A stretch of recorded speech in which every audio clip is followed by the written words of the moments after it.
I'd add to it that the press will be able to reach out to individual chairmen, and lots of times they come to the Senate president like they have in the past and expect um, responses from the president.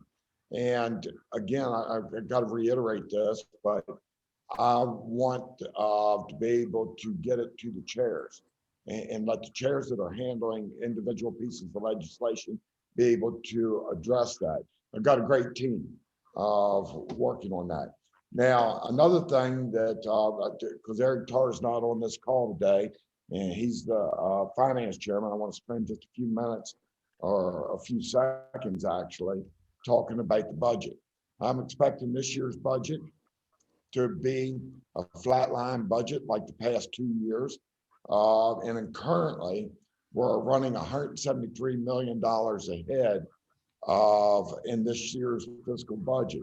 In fact, the month of January was $46.6 million ahead. So these are good signs, and we're finding efficiencies in government. I would like to applaud the governor and the work that's been done on getting out the COVID vaccines, and that may end up being a discussion a little bit later here. But that work has been nationally recognized, and we need that type of recognition for the state of West Virginia. And anything that we can do good, whether it's the Hyperloop and things like that, that type of recognition for this state will actually help with job creation, opportunities to grow our state, grow our population base. And I'll say one last thing, broadband. Broadband is a personal initiative on my end that I know that we can put the money back in to this state. That's, excuse me, I'm muting. I'm told that I'm done. So I'd like to pass it off right now to Roland Roberts. Then Roland, it will go to Senator Weld, Senator Rucker, and then Senator Maynard. Thank you. Well, thank you and welcome everyone. It's good to be able to have such a communication tool here together, even though it's different than what it has been in the past. From my perspective, I ask you to consider 3 observations and the reasonings behind them. Number one, I think we can all agree that we've chosen to stay in West Virginia and team up and work towards improvements for our state. All of us are in a situation where we haven't chosen to run to another state or found work elsewhere or stuck our collective heads in the sand. We want to improve things, and that means change.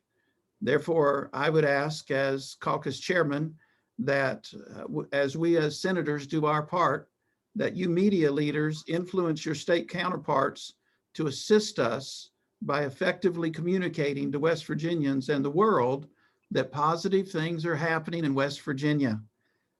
I acknowledge that it's appropriate for you to hold us accountable along the way so that iron may sharpen iron. The second perspective or observation is we must wisely and cautiously with decisiveness take bold steps to change the course of our future. We understand that we cannot keep doing the same things that we have done in the past or we will get the same results. Admittedly, the recently revealed $25 million gimmick that became a fiasco shows us what we need to avoid. We don't want to repeat those kinds of failures in our tenure and in our availability to the people in service. The past is in the past, but we don't want to neglect what is going on. We have to make predictable legislative changes that will give us wise reform. And thirdly, the Senate leaders don't care who gets the credit for successes. I applaud our Senate president for his positioning there. That's rather unique for a politician to be happy for someone else to get the credit. I think you understand that fully if you've been covering the legislature for any length of time. We want the personal satisfaction of knowing that our ideas are working to better the existence of every West Virginian. So meaningful reforms will be sought in the following 5 areas.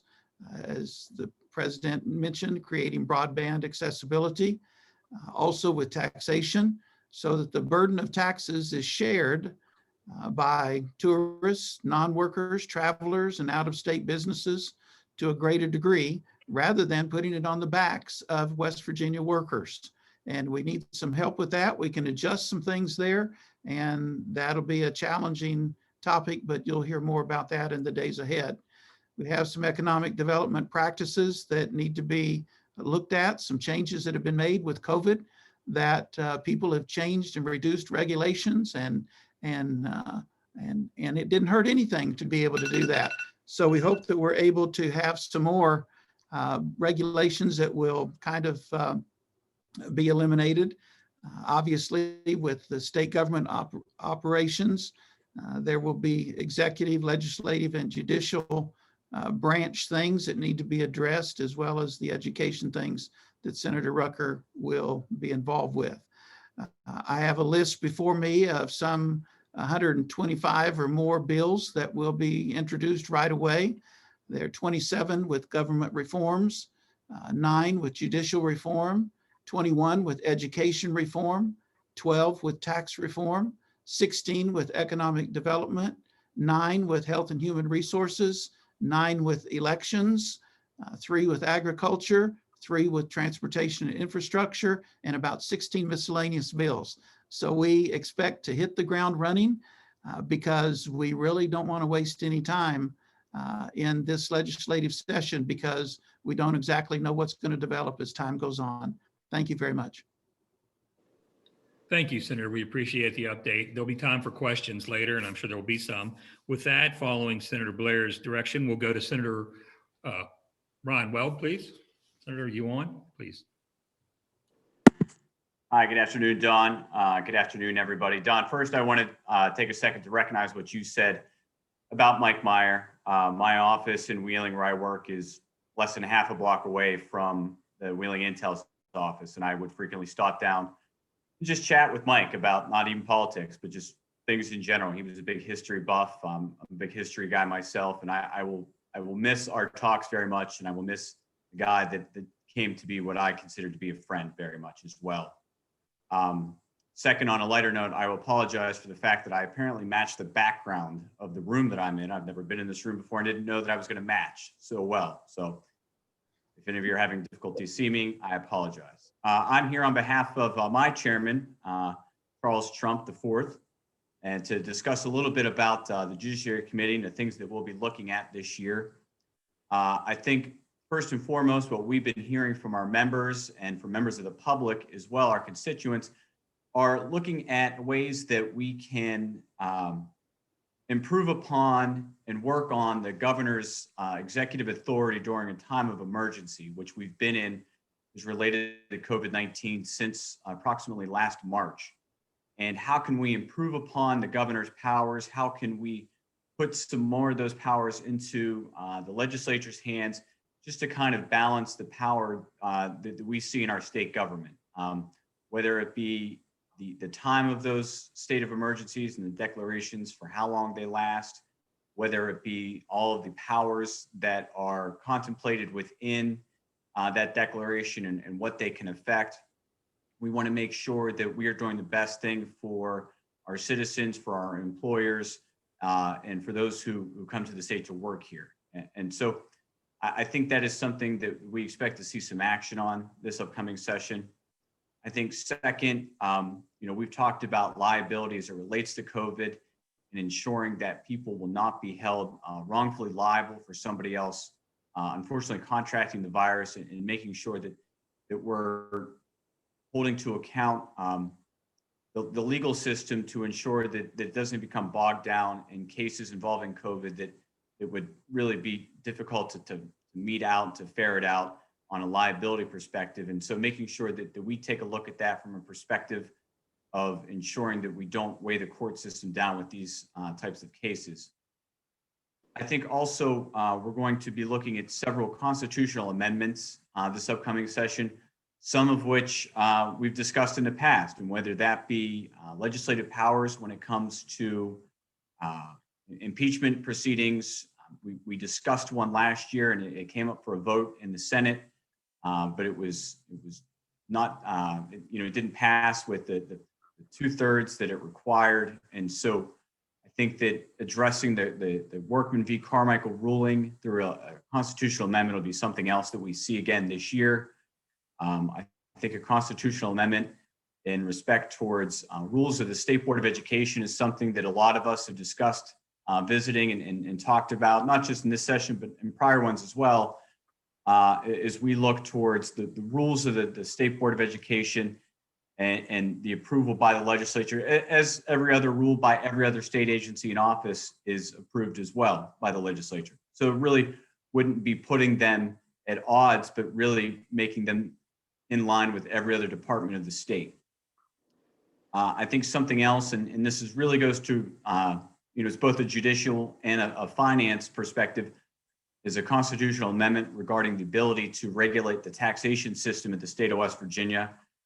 We had one last year that did not make it out of the Senate, but I think that in some fashion, we will revisit that this year and discuss it, and giving power to affect the taxation system here in West Virginia to the legislature, where I think that it properly belongs, and not, we're not able to make changes to it on behalf of our constituents because of some language that's in the Constitution now. So that, I think, is a broad overview of some of the things that we'll be taking up in judiciary, which I may be biased, but I believe is the busiest and most effective committee in the Senate. And so I look forward to this upcoming session. We'll have a different makeup of the committee, but I know that we'll continue to do good work. And so I'll turn it back over to you, Don, and I'll stick around for any questions that anyone may have regarding things that judiciary may take up this session. Thank you, Senator. And Senator Baldwin, Senator Lindsay, I will come to you to make it easier for the media and to follow the flow. I will come to you following Senator Maynard. And now we'll have Senator Rucker, if she would, please. Yes, thank you. I'm honored to be part of this, and I appreciate always and have tried to attend always this legislative briefing that we have every single year. I hope my internet is good enough, because I will tell you I don't have the greatest internet connectivity from my house, where I'm snowed in currently in the Eastern Panhandle. So when it comes to education, I mean, you guys know that the Senate has been a leader. We've been pushing, for reform. We've been pushing for greater flexibility and more local control. I foresee we will continue down that path as we have done for greater flexibility and options for students, families, and our local school districts. One of our priorities is to remove barriers from that are causing the teacher shortage, and really looking at what we can do to increase having more certified, highly qualified teachers in the classroom. And there are at least a few bills that are already in the works to try to handle that particular concern. We are also trying to improve efficiency, and we have and I think this is the first time that I know that we've done this, and already gotten some requests from the media to answer questions on this. We have created a survey that we are hopeful are going to get us input directly from all the teachers in the entire state. We want to hear from them. What is working, what is not? We want to know from the boots on the ground suggestions for improvements. And we hope that this survey is going to be live very soon, definitely by the time the session opens, where we will get more direct ideas directly from those who are most affected.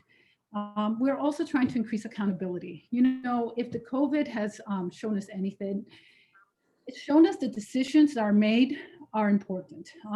The fact that we had the foresight way back in 2017 to allow and encourage the creation of virtual online options.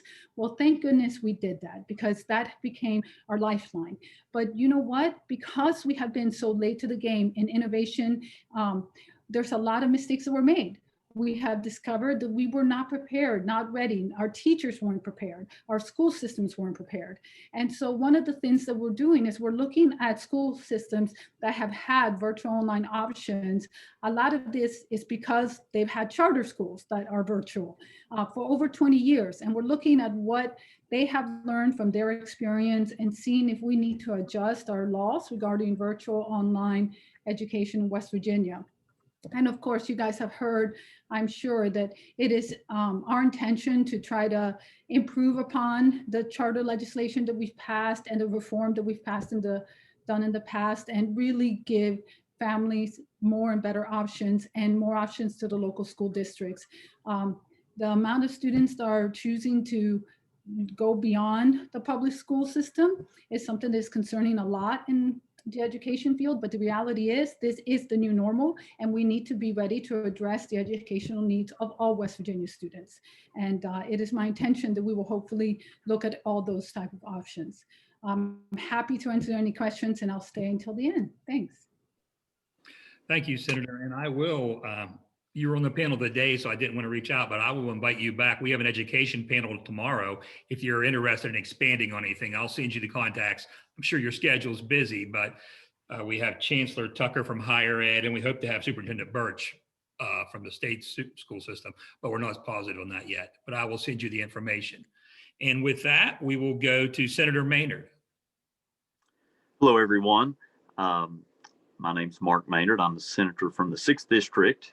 I'm the government organization chairman. I represent Wayne, Mingo, McDowell, and Mercer counties.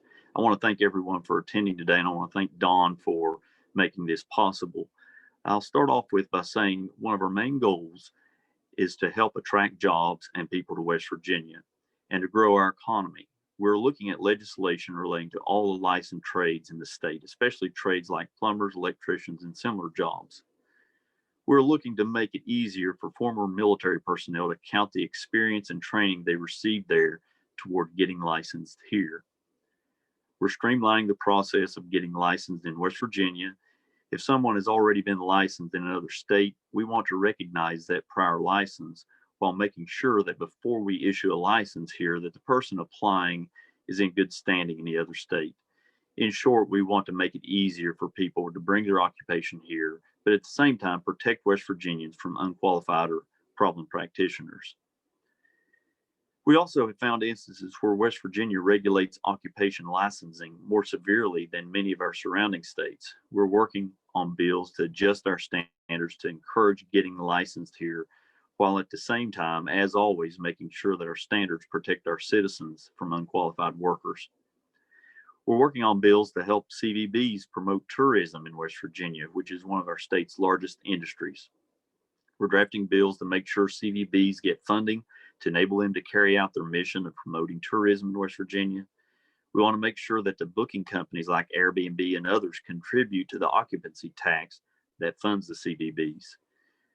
We want to make CVBs more accountable to the state for the funds they receive, and we're working to require CVBs to have stronger internal financial controls in place. Again, our goal is to make sure as best we can that every single dollar is used to promote this state. And again, a personal goal of mine is making state and federally owned property in our state more accessible for the taxpayers that should be using it. There are currently no recognized motorized trails on publicly owned property in the whole state of West Virginia. We're way behind other states, and West Virginia should be the leader. On Saturday, February 27th at 10 a.m. at the West Virginia Off-Highway Vehicle Coalition will be conducting a rally at the Capitol to show legislators and state agencies and the media that they support increased public land usage for wildlife viewing and visiting our beautiful backcountry. This is kind of a personal thing for me, but I really feel the state can benefit from it, and I'm pretty knowledgeable in it, and I hope to continue to increase usage. Thank you so much, Dawn. Thank you, Senator. And I believe that's all from the leadership, the Republican leadership. Now we'll go to Minority Leader Stephen Baldwin. Thank you, Senator.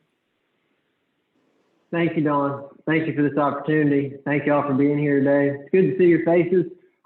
Missed seeing you all over the past year or so, but it's good to see you here today virtually. In terms of legislative priorities, I mean, our priorities are simple and straightforward. We want to provide opportunity for everybody in West Virginia. We want to provide opportunity based on the situation that's really going on the ground right now. What are the problems people face in their lives, and what are some potential policy solutions? So to give you an idea, here's some ways we think we can do that. Number one, we've got to protect people's health. We've got to protect public health right now. We've got a pandemic raging in West Virginia. As you all know, you're covering it every day. Thank you for doing that, for telling those stories. Unfortunately, over 2,000 West Virginians have died this year as a result of that pandemic.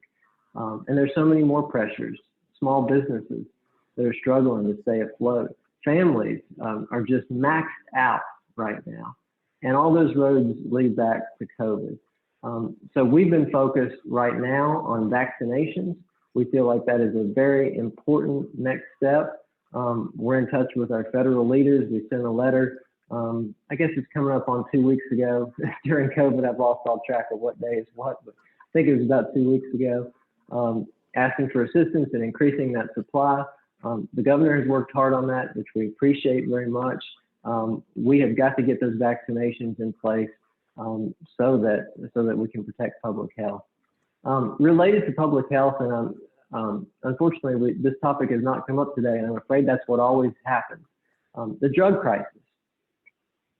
We have got to fight the drug crisis with the urgency we have used in the fight against COVID, because it's gotten worse over the past year. That's a pandemic that's been raging for years in West Virginia, and it's gotten worse during COVID. EMS calls and ER visits related to overdoses rose significantly in 2020. I believe there was a West Virginia public media report just in the last couple of days about the increase in overdoses, which was, I believe, about 32%.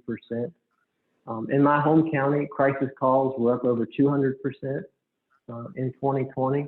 So imagine if we could treat that pandemic, the drug crisis, with the same urgency that we treated COVID.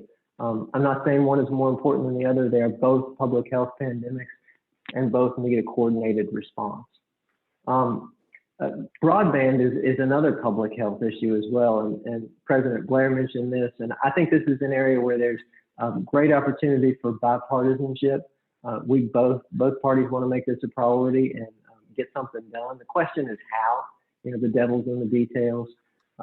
We put together a plan, working with State Broadband Council, working with folks who work in this arena, to try and do that, to leverage federal dollars, but not to the point that we rely exclusively on federal dollars and leave our fortunes as a state in the hands of major companies that have done us wrong in the past. Instead, we want to build a system ourselves. Another area that we'd like to work on this session, specifically because of the pandemic and because of the situation in which we find ourselves now, is transparency. Transparency measures, accountability measures. We can speak for our caucus and what we're going to do this session. We're going to hold virtual office hours. Our members will. Citizens can make appointments with members at the Capitol. I'm personally going to be hosting virtual events regularly each week, so that folks in West Virginia know what's going on in the Capitol. And more importantly, I think folks here in the Capitol know what's going on in West Virginia. Sometimes this place can be a bubble for 60 days. And I'm afraid that might even be more so the case this year with COVID. Related to that, I'm afraid lobbyists may have more influence this year than they've had in the past because of limited access right now. And we may see an uptick in evening events where legislators are invited out. And we're going to put forward a bill banning lobbyists taking legislators out for meals. We think that's especially important now when access is going to be different than in times past. So those are some of the major issues I think we're going to work on. I'd like to turn it over to Senator Lindsay, who can talk in greater detail about some of our priorities. Okay, thank you, Senator. And Senator Lindsay, just members of the media, if you have questions, you can put those in the chat, your names, so we can get ready for that. Senator Lindsay, microphone's yours, sir. Thank you. Thank you, Mr. Smith. It's nice to see all of you today. Thank you for this opportunity to talk to you. I think it's important for legislative leaders to be able to stay in contact with the press, to be able to inform the public, especially today, again, given the lack of access that folks are going to have at the Capitol as a consequence of COVID. I think Leader Baldwin did a good job of outlining measures that we intend to pursue. Just like last year, we have a very robust platform and agenda, and we look forward to working with our counterparts, our Republicans, to see if we can find some compromise on some of these issues. I think it all comes down to, what's the best way to invest in West Virginia or invest in West Virginians in order to create opportunity across the board. And so when we talk about infrastructure, broadband is important. In fact, we talked about, as a caucus, we talked a lot of it last year. It's continued to be important, but just as important is investment in water and sewer lines. One of the things that companies look at when they relocate their businesses is whether or not they've got access to water and sewer. That's very important. And as you know, as everyone knows on this call, our state lacks in that department. Just as important at infrastructure is education. We, like we did last year, we're going to reintroduce a bill to create incentives for our students to stay in the state, because we think that's very important. In fact, I was just on a call with college students over the weekend, and I asked them for their priorities, what they think we should do. None of them said anything about reducing or eliminating the state income tax, but they all talked about education and reasons for them to stay in the state, which I think addresses the concern we raised last year about folks moving out of our state and the brain drain that we suffer. Vocational training in our middle schools and high schools, and an expansion of early childhood education. Leader Baldwin talked about healthcare, specifically about COVID and vaccinations. And I think the governor's done a good job in that department. And I'm hoping that as vaccinations ramp up, we continue to lead the country in that regard.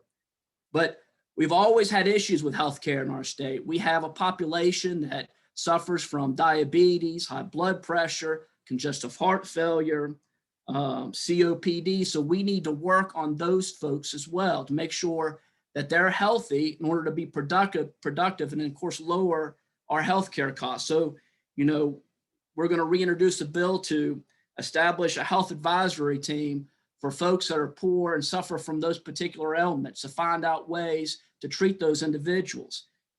A big issue last year and a big issue this year is our rural hospitals. They're dying on the vine. And so I think one way we can approach it, especially since we've got substantial Medicaid funding coming from the government, is increasing our Medicaid reimbursement rates. Charleston Area Medical Center here in Kanawha County employs 8,000 folks. And not only they are the major employer in Kanawha County, but there are several hospitals in the southern part of the state that send patients to CAMC. And they're having a hard time keeping up with the reimbursement levels that Medicaid provides. So I think that's important. We need to increase the number of nurses in our state, because that's a shortage that both rural and major hospitals suffer from throughout our state. So these are just more specific measures that we plan to introduce as we move forward that, again, create opportunity and protect healthcare. And then, of course, we need to remember our law enforcement and first responders. There was a great discussion last year about the elimination or a constitutional amendment to adjust the machinery and inventory tax. And not part of that discussion, but I think what led to its demise is, well, how are you going to pay for that? Because counties suffer as a consequence of that, of the elimination of such a tax. And they suffer because they can no longer pay for their law enforcement. They can no longer pay for their first responders. They can no longer pay for their volunteer fire departments. So we need to go to those folks and say, what can we do? We need to invest in them. For example, our state police should have a number of 660 officers. They're down to 605 officers.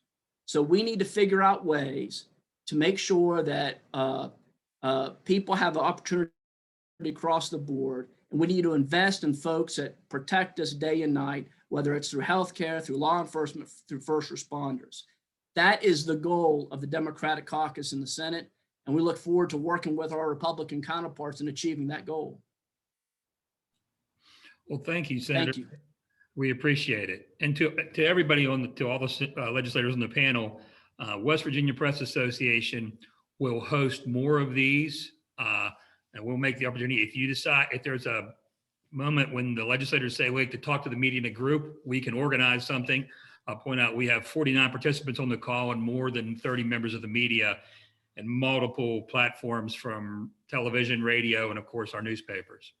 With that, we will go to back to Senator Blair. Senator, you shorted your time. Is there anything you want to add before we start the questions?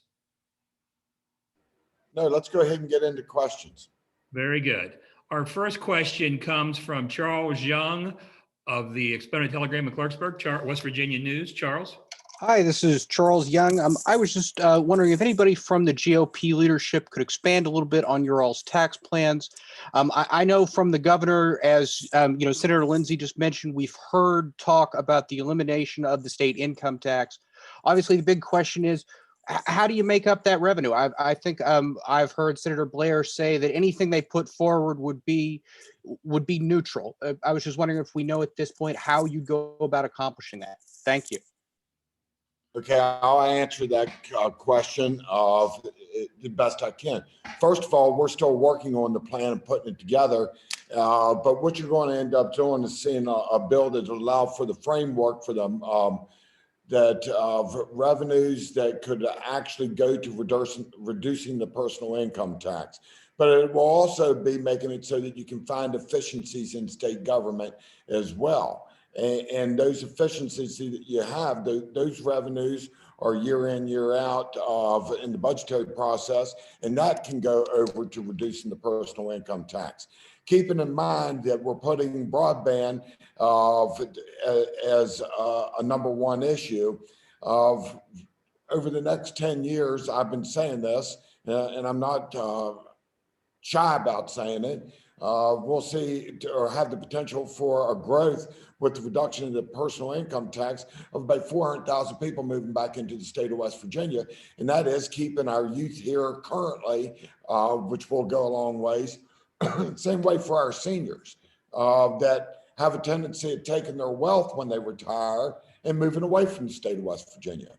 And that then has a chain reaction problem into our counties.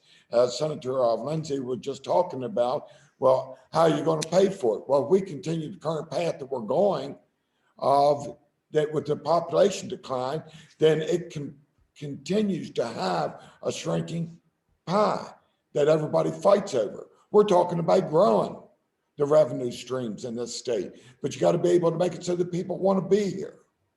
And so broadband and the personal income tax of the states that have eliminated the personal income tax, they share 40% of the overall growth in the United States of the population growth. So sometimes you got to bite the bullet, prioritize your spending. That's what we do collectively in the Senate and the House, and work it out into the future. As for the absolute details on personal income tax, not yet. It's premature. January the 10th, it's not here. When the time's right, you'll know. Thank you, Senator. We had one question that came in through email. They didn't have chat, and it was a request for Senator Roberts. Would you repeat the breakdown of the 127 bills you said that would be introduced, and you had various sections they would come in? Senator, would you, for the benefit of the media, repeat that? Sure. There's a few more that's been added to this list, but there were 27 with government reforms. A lot of this is tied to the COVID pandemic and how things have operated there with government. We've been forced to streamline and work at home and all of these other things. And that's brought out some new opportunities that need to be looked into.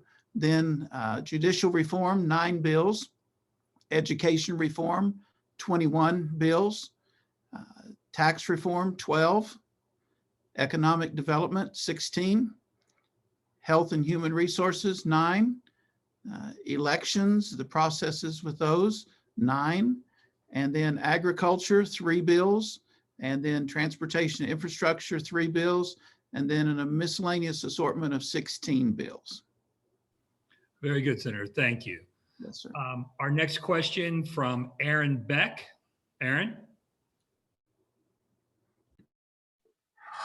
First, I just want to follow up real briefly on Charles's question, and then I have a question for Senator Weld. So, firstly, directed at Senate President Blair, say that a bunch of people do want to move to West Virginia. I still don't see how it could be revenue neutral. The personal income tax could, how eliminating that could be revenue neutral this year, because that wouldn't occur all at once. So would you concede that it won't be revenue neutral this year? And then I also wanted to ask Senator Weld, basically like some examples of needless legislation from that employers are talking about regarding COVID. Are they saying that their employees are suing them because they caught COVID at work? And if so, how is that needless litigation, not legislation? Thank you. Thank you, Aaron. Senator Blair, would you address the first question, please? Yes, it will be revenue neutral. There is no way that you can take $2.1 billion of personal income tax and eliminate it all in 1 year. So it's a phase-in process that we're able to manage that. And so that's how that is done. And you got earned income and unearned income also. There's about $150 million of unearned income, and that's where interest and all is raised. At our seniors lots of times will actually change their residency, still keep property in the state of West Virginia, but they go to Florida or Tennessee, someplace that's a no income tax state, and it provides a safe haven for their resources on that. That is one aspect of it. But it will be revenue neutral because we have no intention of taxing the people of West Virginia more money. Okay. In fact, we're trying to make it so that it's less. We have a rather large underground cash economy also. And then we also have a booming tourism business. And so we can actually capture some of these revenues from people that are coming to visit the state and reduce it on our workers. That'll all be in the future. But I can tell you right now, it'll be revenue neutral on that or less. The working West Virginia will actually see more resources in their pocket. Thank you, sir. Senator Weld, would you answer the second question, please? Sure. Aaron, can you clarify your question a little? I'm sorry. Okay, you can still hear me, right? Yes. Okay. You were talking about that you wanted to, that there was going to be, I thought what you were saying is that there was going to be some sort of bill or set of bills that were going to address lawsuits. What I interpreted that to mean is that you were talking about like businesses that were experiencing litigation that they believed was unnecessary regarding COVID. If that wasn't what you were saying, I might have misheard you. Did I hear that right?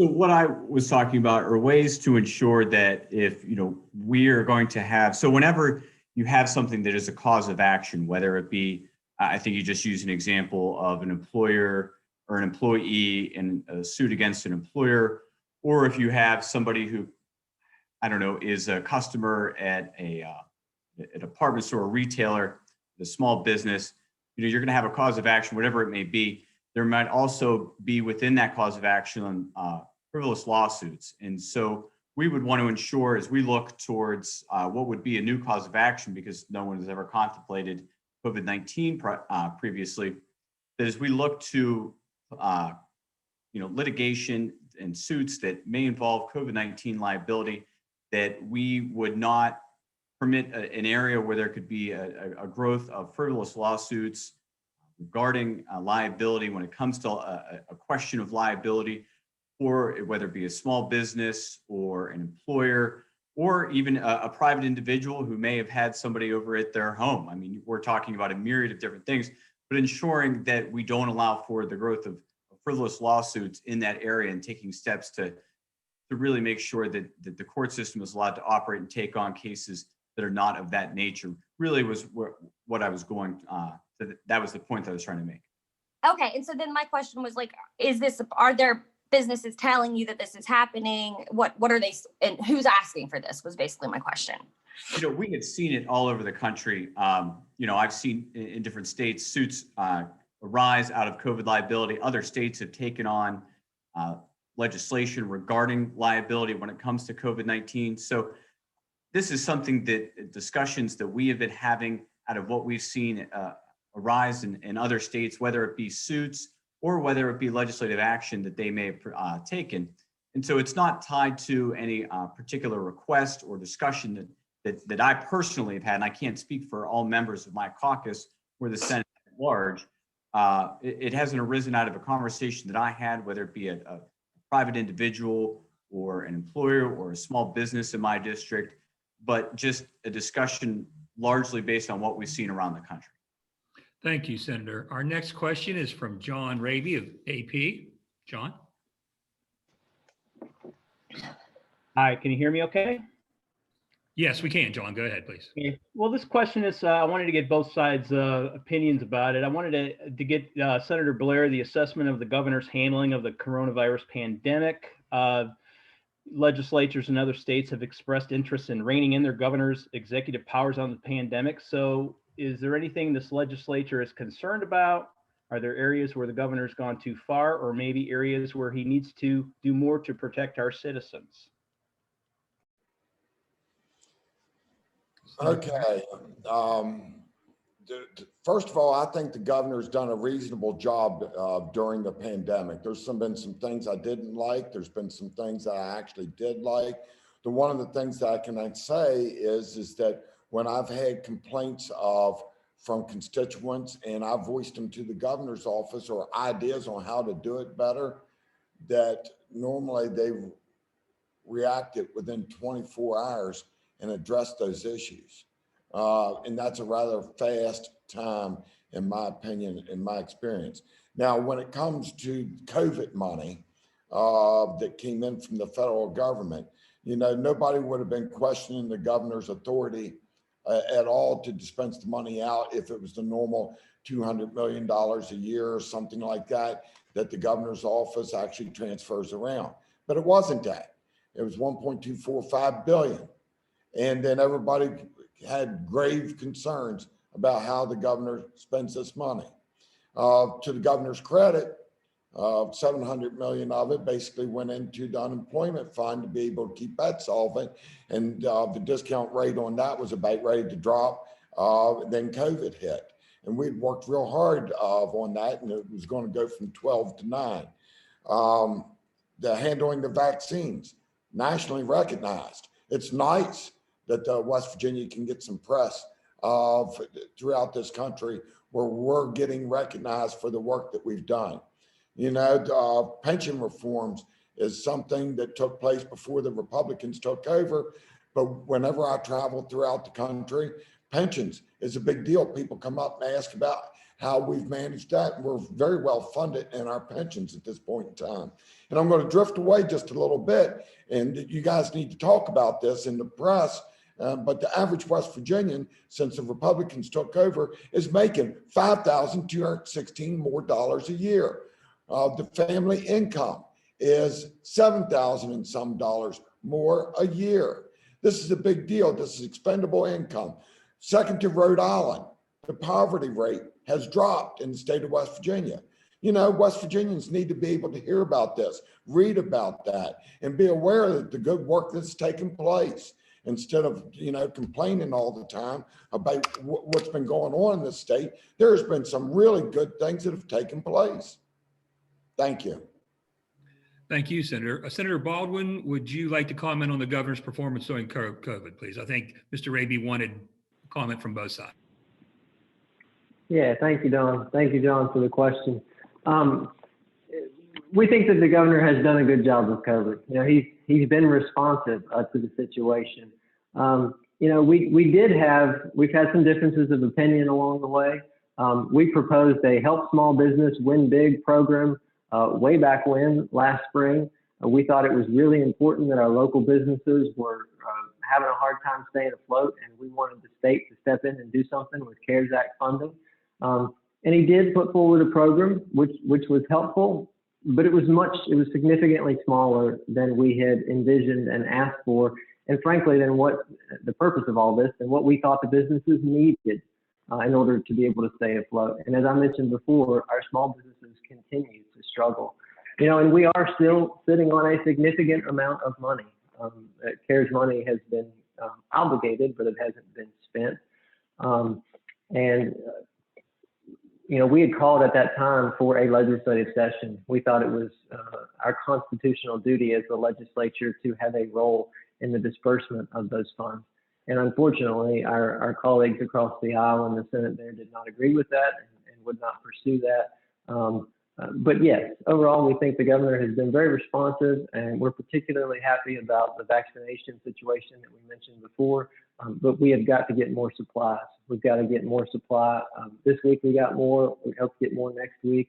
But that's what's going to really turn the corner in this fight.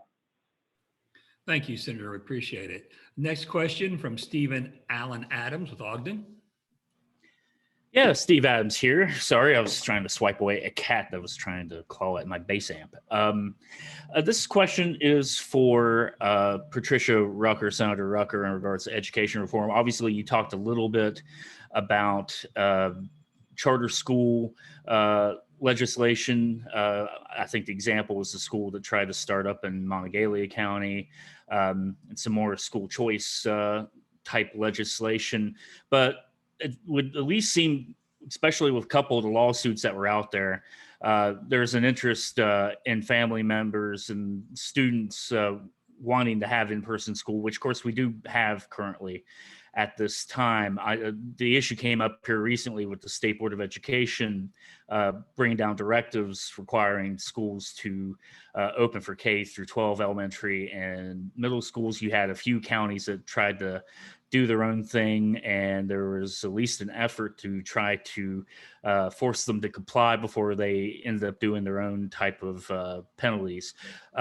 Is there any legislation being discussed with you or on at the legislative level in regards to issues in regards to trying to make the State Board of Education, State Department, more accountable and try to push more decision making in regards to schools to the local level instead of punishing them for making local decisions, allowing them to make those local decisions? Thank you. Thank you for the question, Stephen. And I will tell you that clearly we have shown a record of pushing for more local control, and we do believe in local control and letting more local county school districts have flexibility, be open to innovate, be willing to try new things.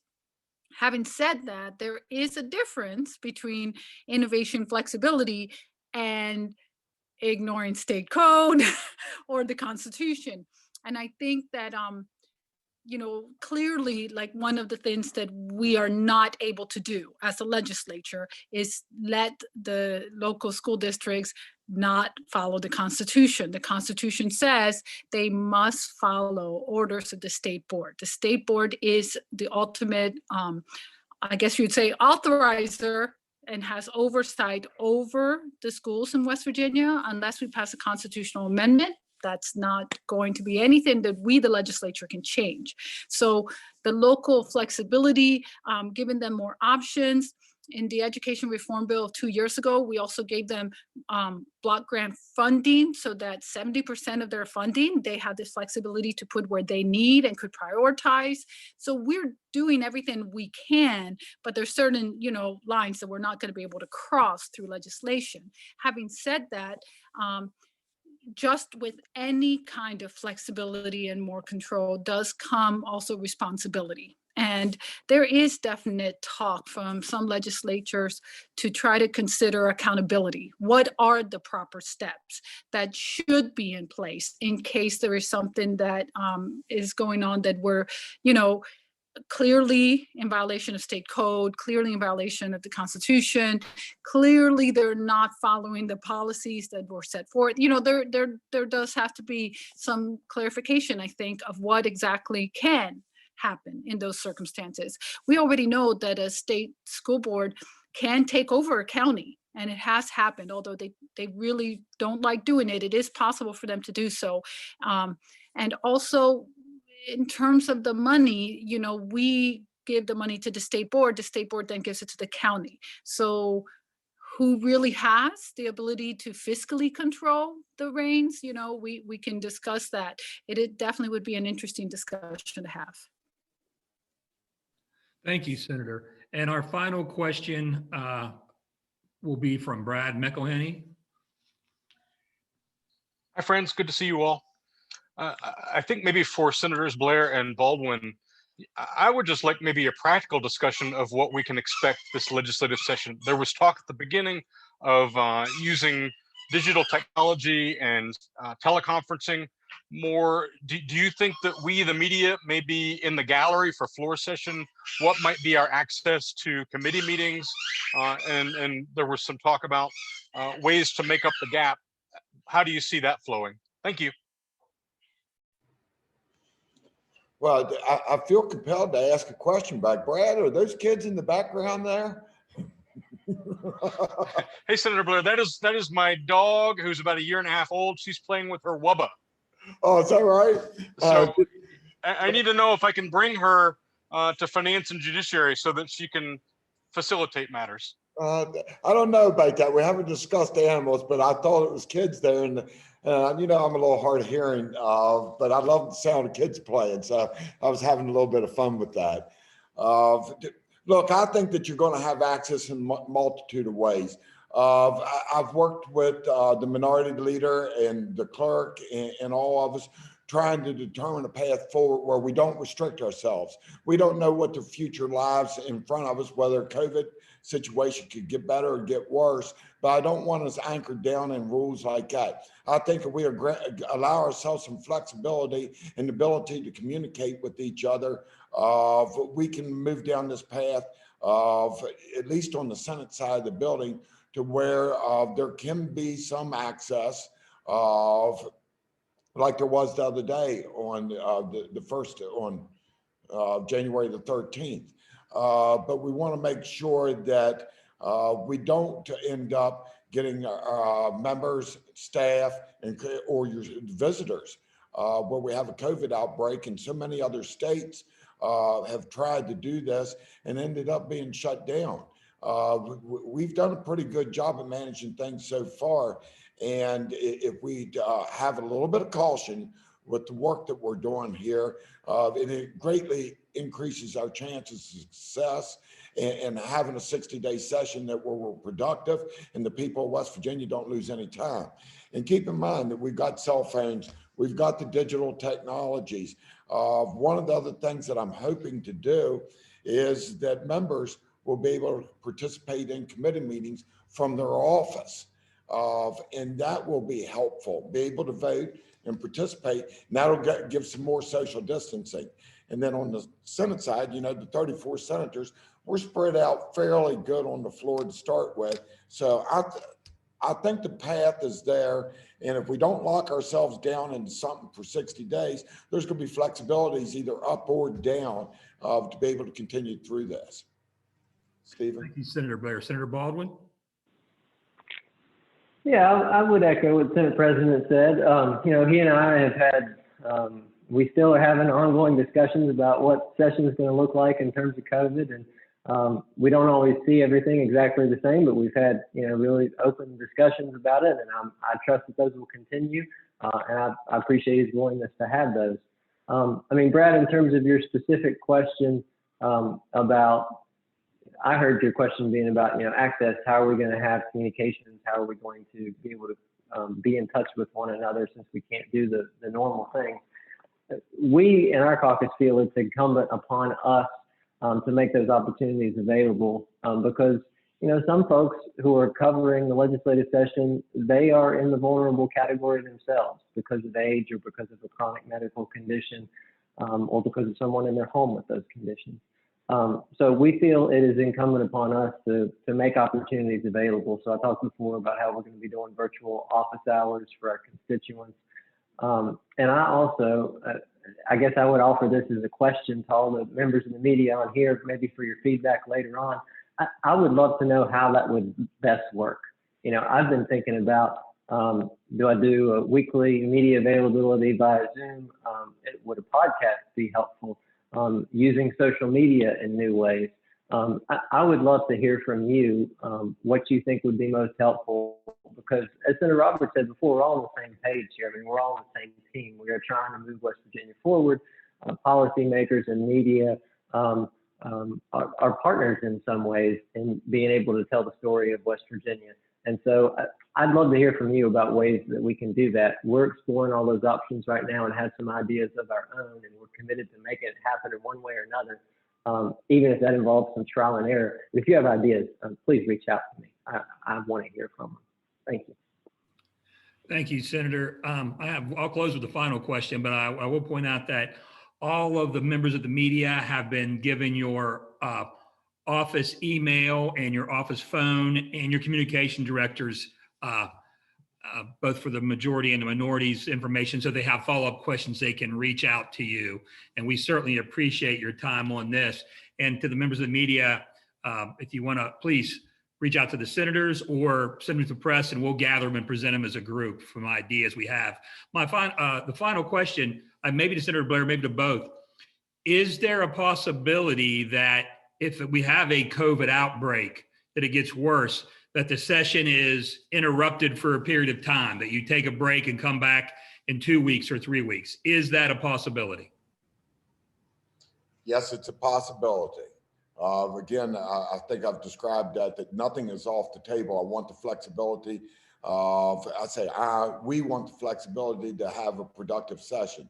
And if something turns out to where we have people that are down, and we have to shut down, we don't want to lose that time. So there's a way to be able to pause the session and come back at a later date. But what we're trying to do is to avoid that because there's a lot of other peripheral that takes place along with that. And I wanted to go back to Brad's question a little bit too. We're setting up with video cameras, and you're going to see where the Senate is going to be able to push out short videos from the chairman, letting the public know what's going on the daily basis as well. I failed to bring that up, but we're going to get there for that as well. Thank you, Senator. And as we close, I'll open the floor up to any of the legislators who want to make a comment that maybe there was a question asked they wanted to comment on. Any final comments from our panel before we finish up? I don't hear any. Thank you all so much for your time. We know how busy you are. We think this went pretty well. Thank you. Thank you, everybody. And we'll talk to you later. Stay safe. Thank you. Thank you. Thank you. Thanks, Don.